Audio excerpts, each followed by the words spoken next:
Asante sana Mr. Speaker kwa nafasi hii. Kwa neema Mwenyezi Mungu na maombi yenu, leo niko hapa kuongea yale ambayo yanasumbua wana Mumias na Kakamega mzima. Baraza, sisi tumekupigia kura utufanyie maendeleo. Hatujakupigia kura zetu zituangamize. Mimi leo nitasema ukweli na sitabembeleza wala sitaogopa mtu yoyote. Mwenye atataka kunitafuta anitafute, kwetu ni Matawapa, na hata mkiniua mimi si wa kwanza kuuawa. Baraza, hakuna kitu unafanya Kakamega hii. Tungeomba 2027 uachane nayo kiti, maana wewe si kiongozi. Wewe ni mtu ambaye unajali maslahi yako na tumbo yako, ujali maslahi ya mwananchi. Kama njia peke yake hautengenezi, hospitali haina dawa, hii generator kizima hapa, kama hakuna stima, wagonjwa wanaweza fariki. Hakuna dawa. Fence umetuma wezi wamekata wameenda nayo.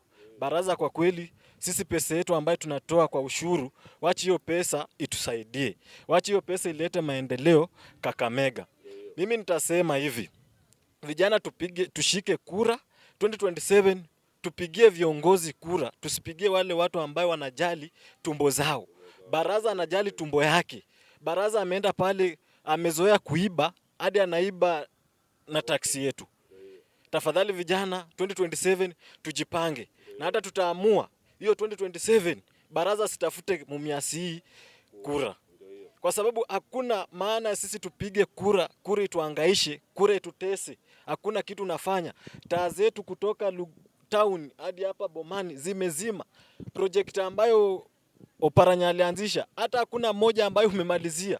Alafu unasema 2 term. Asanteni sana ndugu zangu na Mungu awabariki.